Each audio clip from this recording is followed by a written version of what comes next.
Hi everybody, welcome back. These are obviously strange days. We're looking at not coming back this year. I'm sure you heard that. I hope that we have a checkout and we'll be able to face see each of us.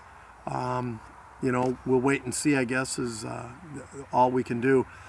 This particular week, I normally would be having us watch a video entitled "The 5 People You Meet in Heaven." This, if you look at the author, is by Mitch Albom. He was the individual that wrote the book Tuesdays with Morrie.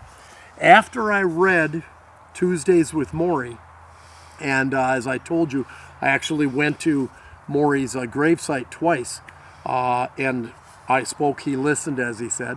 It was a wonderful experience for me, and this was the next book that came out that Mitch Albom wrote. And it's based on a relative of his great uncle. And I picked it up and read it. I've read it several times, and then they did a movie on it. I would highly, highly, highly recommend all of you taking time and watching that video. It's really, really cool. I can't do that because it isn't out there on YouTube, Netflix, Amazon. You have to buy it, but we have it at school, so a lot of good it does there. That's one of the drawbacks of this online thing. Anyway, what I'm going to do then is I'm going to quickly tell you what this is about, this story is about. It's very moving, and then you're going to have an assignment based on my discussion here with you, okay? So just sit back and try and understand the significance of this story. This individual, Eddie, lived a long life, and he passed away by a tragic accident at the amusement park here that was there, and one of the cables broke on a ride and came down, and he was tragically killed. At that moment, he then enters heaven, and he then meets 5 people, you guessed it, that have in some way affected his life. The first individual was one that when he was a young child, he didn't even remember the person, but he was playing stickball in New York City when he was about 4 or 5, when Eddie was. Didn't know this person, but it affected him in his life. The person veered out of the way of Eddie playing stickball, had a heart attack and died. And Eddie never knew that he was responsible of sorts for that individual's death. The second person was an individual that he was in World War II with in the Pacific Theater in Japan. And Eddie was going crazy, and he was shooting and flame-throwing a village when they escaped from this prisoner war camp. And his superior officer shot Eddie in the knee to stop him. And about 10 minutes later, his superior officer stepped on a landmine and was killed.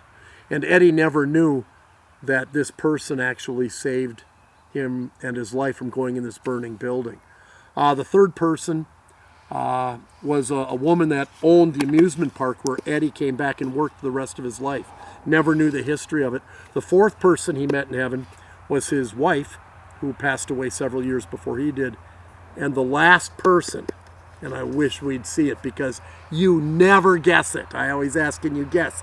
Nobody can. Eddie actually killed a little girl that was in a hut in World War II in Japan, off in the Philippines, that he burned. And the little girl was in there and didn't come out, and she perished because he did that. Anyway, the storyline is how much our lives are intertwined and connect with one another. The assignment for you, it's due Wednesday, next Wednesday. And I will send a reminder out, so you have approximately a week to do it.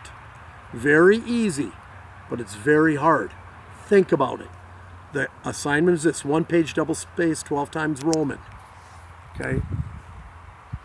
When your time comes to get to heaven, who is someone that you're going to meet or see? Who are you going to wait for? Or who's waiting for you that you have had an impact on? Whose life have you affected? We use the quote, make a difference in someone else's life for the better. Well, this is make a person, who's a person that you affected. that you affected their life. Not, oh, my grandpa, try and stay away from family and friends. You know, my grandpa came to all my basketball games. I get that. No, no, no, no, no. That isn't the assignment. The assignment is this. Who is someone that you affected that they might not even know that you had an impact on? Mr. Klein, can this be affected in a good way or a bad way? It would be a good way. Good question. It would be a way that you significantly assisted that person. You helped them get to heaven, or that you improved their life in some way, but they might not even know it. They might not even know it. If you're still stuck, you can use the twist. Who's maybe up there waiting for you? Who's up there waiting for you? But I'd rather do the other. I'd rather do, who are you going to be waiting for? Who do you want to meet because you affected their life? You made a difference in that life of someone else. Who is that? Eddie had his 5, and then he now is going to be waiting for those 5 that he was instrumental with. When you get there, who's someone that you affected? You made a difference on. You did something positive. You altered their life. Tough question. I know. I see rumblings. Think about it. Because ultimately, guys, that's what we're called to do. Take time. One side double spaced. I love you. Miss you. You have no idea. Be good, be kind to one another. And as always, have a great day. Bye.